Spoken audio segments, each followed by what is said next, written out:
രാഹുലിന്റെ ആറ്റം ബോംബിൽ കോൺഗ്രസിൽ ആദ്യ രാജി. വോട്ട് മോഷണ വിവാദത്തിൽ കർണാടക കോൺഗ്രസ് മന്ത്രി രാജിവെച്ചു. സഹകരണ മന്ത്രി KN രാജണ്ണയാണ് രാജിവെച്ചത്. രാഹുലിന്റെ വാദങ്ങൾ തള്ളിയ രാജണ്ണയുടെ പ്രതികരണം പാർട്ടിയിൽ വിവാദമായിരുന്നു. കോൺഗ്രസിനെയും രാഹുലിനെയും പ്രസ്താവന പ്രതിരോധത്തിലാക്കിയിട്ടുണ്ട്. കോൺഗ്രസ് സർക്കാരിന്റെ കാലത്താണ് വോട്ടർ പട്ടിക തയ്യാറാക്കിയത് എന്നായിരുന്നു അദ്ദേഹത്തിന്റെ പ്രതികരണം. പരാതി അറിയിക്കേണ്ട സമയത്ത് നമ്മൾ അറിയിച്ചില്ലെന്നും രാജണ്ണ തുറന്നടിച്ചിരുന്നു. മുഖ്യമന്ത്രി സിദ്ധരാമയ്യയുടെ അടുപ്പക്കാരനാണ് രാജണ്ണ. രാജണ്ണയുടെ വെളിപ്പെടുത്തൽ DK ശിവകുമാർ അനുകൂലികളും പാർട്ടിക്കുള്ളിൽ ആയുധമാക്കിയിരുന്നു. വിവരങ്ങളുമായി ശ്രീകാന്ത് ചേരുന്നുണ്ട്. ശ്രീകാന്ത്, സിദ്ധരാമയ്യയുടെ വലം കൈയാണ് രാജിവെച്ചിരിക്കുന്നത്. രാഹുലിനെ തള്ളിപ്പറഞ്ഞ ആ വ്യക്തി, എന്താണ് വിവരങ്ങൾ?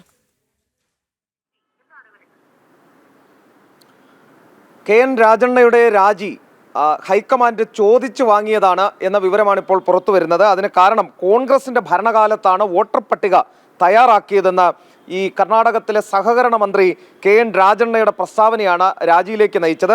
വോട്ടർ പട്ടികയിൽ ക്രമക്കേട് നടന്നിട്ടുണ്ടെങ്കിൽ അത് സമയത്ത് പരാതി അറിയിച്ചില്ലെന്നും KN രാജണ്ണ തുറന്നടിക്കുകയുണ്ടായി. എന്നാൽ ഇതിനെതിരെ DK ശിവകുമാർ ഉൾപ്പെടെയുള്ള കോൺഗ്രസ് നേതാക്കൾ വിമർശനവുമായി രംഗത്തെത്തി.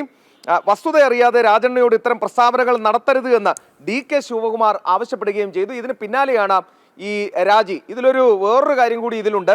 ഈ മുഖ്യമന്ത്രി സിദ്ധരാമയ്യയുടെ വലങ്കൈയാണ് ഈ KN രാജണ്ണ എന്ന് പറയുന്ന വ്യക്തി. അദ്ദേഹം DK ശിവകുമാർ ആയിരുന്നു KPCC അധ്യക്ഷൻ ആ സമയത്ത്. ഈ വോട്ടർ പട്ടിക പുതുക്കലും കാര്യങ്ങളുമൊക്കെ നടക്കുമ്പോൾ നിലവിലും അദ്ദേഹം തന്നെയാണ് KPCC അധ്യക്ഷൻ. അദ്ദേഹത്തിന് വീഴ്ച പറ്റിയെന്ന് വരുത്തി തീർക്കാൻ കൂടിയാണ് ഈ KN രാജണ്ണ ഇങ്ങനെ ഒരു പരാമർശം നടത്തിയത്. അത് ബൂമറാങ് ആയി തിരിച്ചടിക്കുകയാണ് ഉണ്ടായത്. KN രാജണ്ണ പുറത്തേക്കുള്ള വഴി തെരഞ്ഞെടുത്തിരിക്കുന്നു. എന്തായാലും രാഹുൽ ഗാന്ധിയുടെ ആറ്റം ബോംബ് വീണ് പൊട്ടിയിരിക്കുന്നത് കോൺഗ്രസ് പാളയത്തിൽ തന്നെയാണ്. രാഹുൽ ഗാന്ധി ഉദ്ദേശിച്ചത് തെരഞ്ഞെടുപ്പ് കമ്മീഷന്റെ ഓഫീസിലേക്കും BJP ഓഫീസിലേക്കും എറിയുക എന്നുള്ളതായിരുന്നു. കയ്യിലിരുന്ന് പൊട്ടിയ അവസ്ഥയാണ് ഇപ്പോഴുള്ളത്.